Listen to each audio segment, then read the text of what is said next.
안녕하십니까. 칸중국 코리아 이태윤입니다.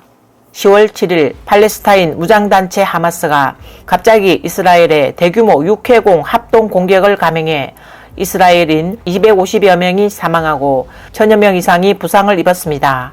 게다가 이스라엘 군인과 민간인 다수가 납치됐고 베냐민 네타냐후 이스라엘 총리는 이후 이스라엘은 전쟁 상태에 들어간다고 선포했습니다. 이번 공격은 이스라엘의 하우스데이 연휴와 안식일에 일어났으며 가자지구 무장 세력이 바다와 공중 터널을 통해 이스라엘 국경 지역으로 진입해 이스라엘에 대규모 공격을 가했습니다. 하마스는 이스라엘을 향해 5,000발의 로켓을 발사한 이 공습을 알-아크샤 폭풍작전이라고 불렀습니다. 이날 이스라엘군은 전쟁 태세를 선포하고 반격에 나섰습니다. 베냐민 네타냐후 이스라엘 총리는 우리는 전쟁 상태에 들어갔다라며 이것은 군사작전도 분쟁의 격화도 아닌 바로 전쟁이다 라고 말했습니다. 이어서 이스라엘군은 가자지구 하마스 통제 구역에 대규모 공습을 가하고 17개 군사기지와 4개의 작전본부를 파괴하는 등 신속하게 반격에 나섰습니다. 하마스의 기습 공격과 이스라엘의 반격으로 양측 모두 많은 사상자가 발생했습니다. 이스라엘 당국은 최소 300명이 사망하고 1,500명이 부상했으며 도로 곳곳에서 시신을 볼 수 있고 많은 이스라엘 군인과 민간인이 납치됐다고 밝혔습니다. 팔레스타인 하마스가 이스라엘 진영까지 쳐들어온 것은 예상 밖의 일이며 외부 세계는 일반적으로 하마스는 그럴 힘이 없고 배후에 반드시 검은 손이 있다고 믿고 있습니다. 해외 시사평론가 차이션쿠는 하마스가 이스라엘을 대대적으로 공격한 것은 강대국의 지지를 받은 것이 분명하며 중동을 교란하여 여론의 초점을 러시아 우크라이나 전쟁과 대만 해협 위기에서 화약통을 중동으로 이동시키기 위한 것이라고 분석했습니다. 그는 강경한 네타냐후는 전시 상태에 돌입했다고 선언하는 동시에 맹렬하게 반격할 것이다. 특히 주목할 점은 하마스가 그동안 작은 충돌과 싸움을 하며 금주의 돈을 받아왔는데 이번에는 규모가 이렇게 크고 인명피해가 큰 뒤에는 분명히 배후의 금주가 큰 베팅을 하고 있음이 분명하다. 그렇지 않다면 하마스가 그렇게까지 결단을 내리지 않았을 것이다. 그러나 보복이 발생할 가능성이 높다. 하마스 조직은 완전한 파괴로 이어질 가능성이 크다. 이스라엘의 보복은 본토에 그치지 않고 팔레스타인이 전멸될 수도 있다. 소셜 플랫폼 X에는 네티즌들이 잇따라 의견을 냈습니다. 아사드는 항저우에서 시진핑을 만나 귀국하자마자 전투를 시작했는데 이것이 우연일까요? 우리 모두 알고 있듯이 하마스의 로켓은 시리아를 거쳐 하마스에 넘어간 것인데 시리아는 중간상인 역할을 한 것일 뿐 사실 이 로켓의 원형은 중공이 시리아로 수출한 가디언 로켓이다. 이번에도 예외는 아닐 것이며 드론만 추가했다. 중공의 국방부 장관은 무능하여 문책성 제명을 당했고 시진핑이 직접 지휘하고 있다. 이것이 대만 해협 전쟁의 서막일까요? 위나라를 포위하여 조나라를 구하고 동쪽에서 소란을 피우고 서쪽을 공격한다. 세계를 평화롭지 않게 하여 인류를 운명 공동체로 만들려 하는가? 시진핑이 대만 공격을 더 이상 기다리지 못하는 것인가? 이제 현명한 유대인들이 깨어날 때이다. 이제 배후의 주모자를 찾아내야 할 시간이다. 어떤 사람들은 러시아가 2가지 이유로 배후에서 하마스를 지원한다고 믿습니다. 첫째, 러시아 우크라이나 전쟁이 교착 상태에 있을 때 팔레스타인 이스라엘 전쟁이 유럽과 미국 국가에 관심을 돌릴 수 있고, 둘째, 이스라엘이 미국의 재정 지원과 에너지를 끌어들여 우크라이나 지원을 약화시켜 러시아는 막대한 전략적 이익을 얻을 것이라는 주장도 있습니다. 그러나 이 발언은 각종 분석에 의해 즉각 반박됐는데 가장 큰 이유는 러시아 자체가 무기와 탄약이 부족해 북한에 도움을 요청한 상태인데 하마스를 지원하기 위해 미사일 5,000기를 어떻게 제공할 수 있겠는가? 게다가 러시아 우크라이나 전쟁이 시작된 이후 이스라엘은 우크라이나의 실질적인 지원을 제공하지 않았으며 무기와 기술 제공을 거부했습니다. 네티즌은 우크라이나를 지지하지 않는 것이 러시아에 대한 가장 큰 지지이다. 러시아가 이런 이스라엘을 도발하겠는가? 라고 말했습니다. 10월 8일 하마스 대변인 가지 하마드는 BBC와의 인터뷰에서 하마스가 이란의 지원을 받아 이스라엘에 기습 공격을 가했다고 말했으며 이란의 지원을 받은 것은 자부심의 원천이라고 말했습니다. 하마드는 또 하마스가 다른 나라의 지원을 받고 있다고 밝혔지만 자세한 내용은 밝히지 않았습니다.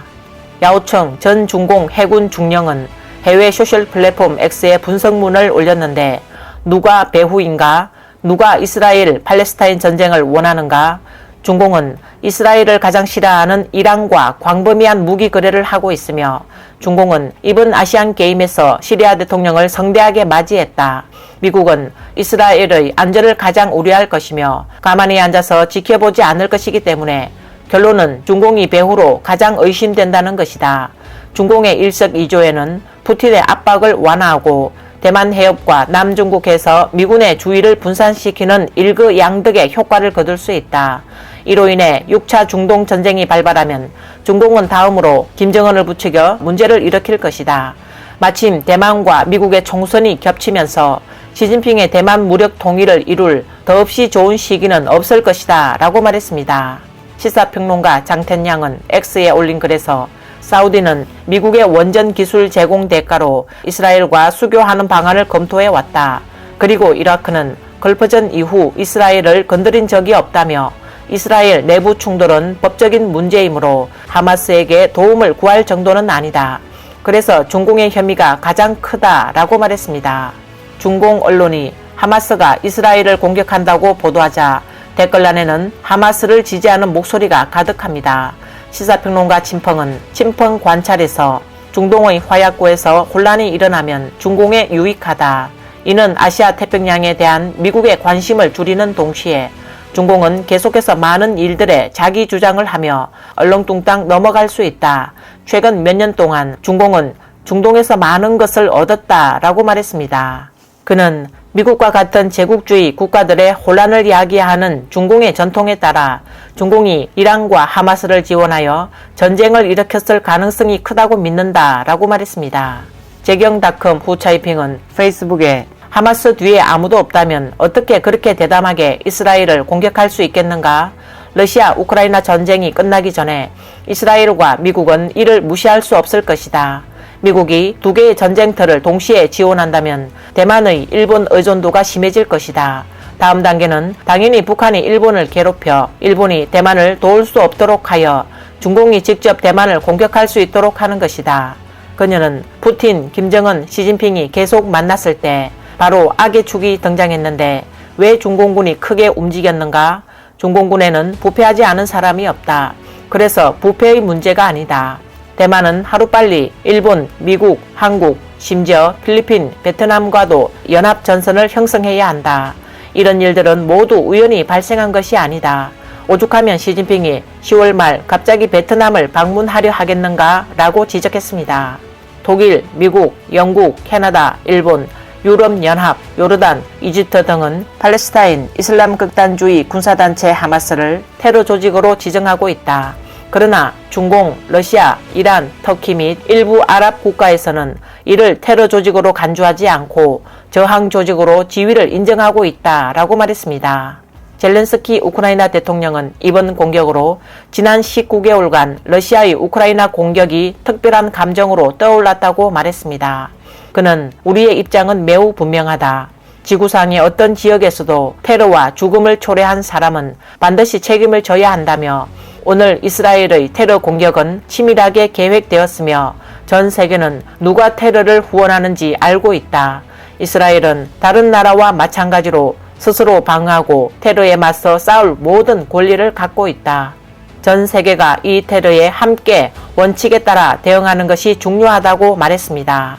나렌드라 모디 인도 총리는 X에 이 어려운 시기에 우리는 이스라엘과 함께한다는 글을 올렸습니다. 이번 모디 발언은 그간 러시아 우크라이나 전쟁에서 보여왔던 우왕좌왕하는 태도에 비해 꽤 흥미로운 발언으로 주목받았습니다. 미국은 하마스의 이스라엘 테러 공격을 비난하며 이스라엘군이 공격을 격퇴하고 국민을 보호하는 데 필요한 모든 힘을 지원할 것이라고 약속했습니다. 공격 당일 미국 대통령은 네타냐후 이스라엘 총리와 전화통화를 했습니다. 바이든은 수백 명의 이스라엘인을 살해한 하마스 주도의 기습 공격을 비난하고 이스라엘에 대한 워싱턴의 확고한 지지를 거듭 강조했다고 말했습니다.